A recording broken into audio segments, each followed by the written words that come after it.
Welcome to Sydney, Australia, the city where beauty meets the extraordinary. As in many other countries, the beauty business is absolutely booming in Australia. In fact, the beauty and personal care industry is expected to reach $7.42 billion in 2024. Australia is known for hyper-focus on wellness. And on the beauty side of things, the country is known for producing products with natural and plant-based ingredients that are native to the country and have been used by Aboriginal Australians and First Nations peoples for over 7,000 years. Now, Australia is also known for some of these over-the-top, ultra-luxurious treatments.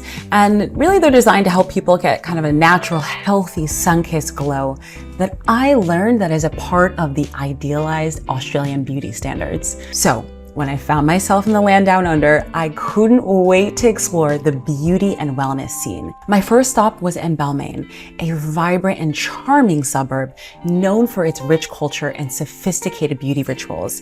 It is the place with the perfect fusion of science and indulgence, and I couldn't wait to see if it actually would live up to all of the hype. I want to drop something a bit controversial here.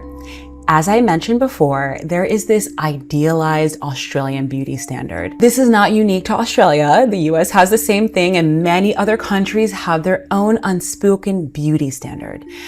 I have seen many TikTokers and comments on Reddit saying that the ideal standard beauty in Australia is someone that's tall, white, fit, with a tan and glowing skin. Now, what does that mean? Now, let me give one example. So Maria Tatil has been one of 3 only individuals of color to represent Australia in Miss Universe. And she talks about some of her struggles and difficulties of being, a woman of Southeast Asian Australian descent. Now, there is a big movement on Australia right now to really represent and diversify the beauty standards to include First Nations peoples and, people of color in general. Why do I even bring this up? Well, it's because when we were researching treatments in Australia, it was a little bit difficult to find things that weren't just all about what I'll call the glow up. And let me unpack what I mean by that. So, a lot of the treatments that we found were things to help you get that vibrant, glowing, or a sun-kissed tan look. This is not to attack the beauty treatments in Australia at all.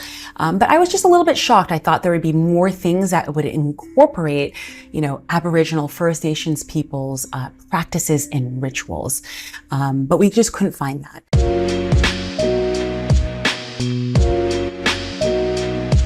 Hi everyone, Teju here. I hope that you're doing well. I'm in beautiful Sydney, Australia, and I'm super excited today for 2 reasons.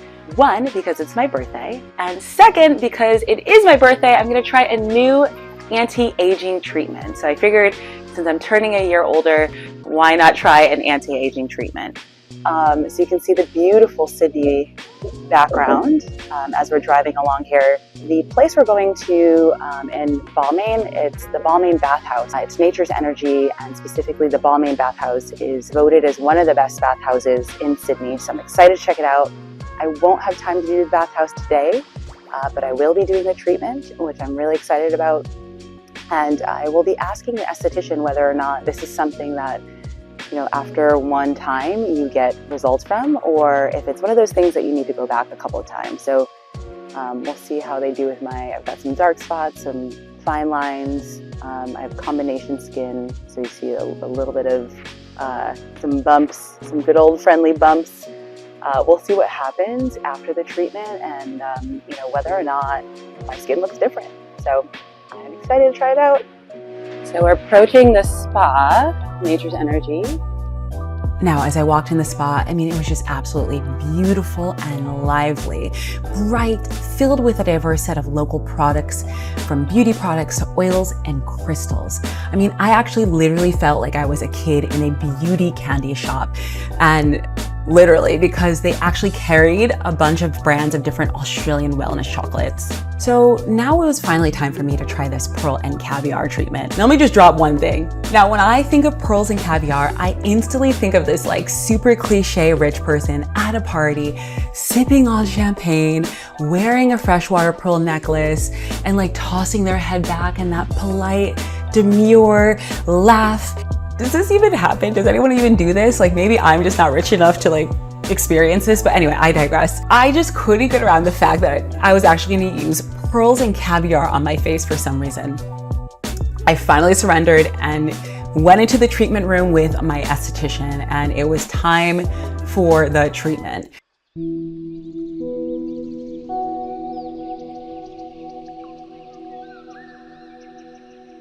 Now, first she started by putting a compress over my eyes, and it felt great. Then slowly she started applying the pearl and caviar based serum. It was cool. It didn't have a remarkable smell or anything. It felt nice. She started really massaging it into my face and then finished with a rose quartz crystal roller, which really is designed to help lift your face. It's great for lymphatic drainage, and it's supposed to help tone your facial muscles. And then she continued by putting some more serums and oils on my skin. It was relaxing, tranquil, and overall, kind of what you would expect from a traditional facial experience. Hey everyone, so I literally just walked out of the treatment. So look at my skin, it is quite glowing. It was a lovely, lovely experience.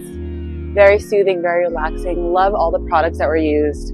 I got information about the products, so I'll link those up in the episode notes. But yeah, look at the glow. You can kind of see, I feel like my skin's glowing. It feels more supple and more plump. So I feel like I turned back the clock by a year, which is awesome, and would highly, highly recommend. Plus the staff there is absolutely incredible. I'm gonna walk around a bit and then I'll check in with you guys a little bit later.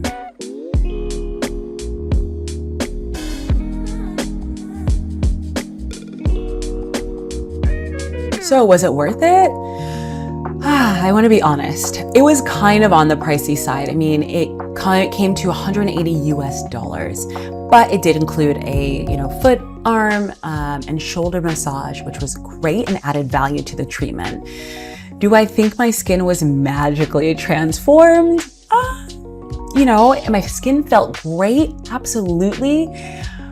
But my wallet felt a little bit hurt. So I'll say this, if you're down for an indulgence, if you're looking for that incredible experience while you're in Balmain, while you're in Australia, I don't think it could hurt at all. But if you're looking for a facial on a budget, I don't really think that this may be the facial for you.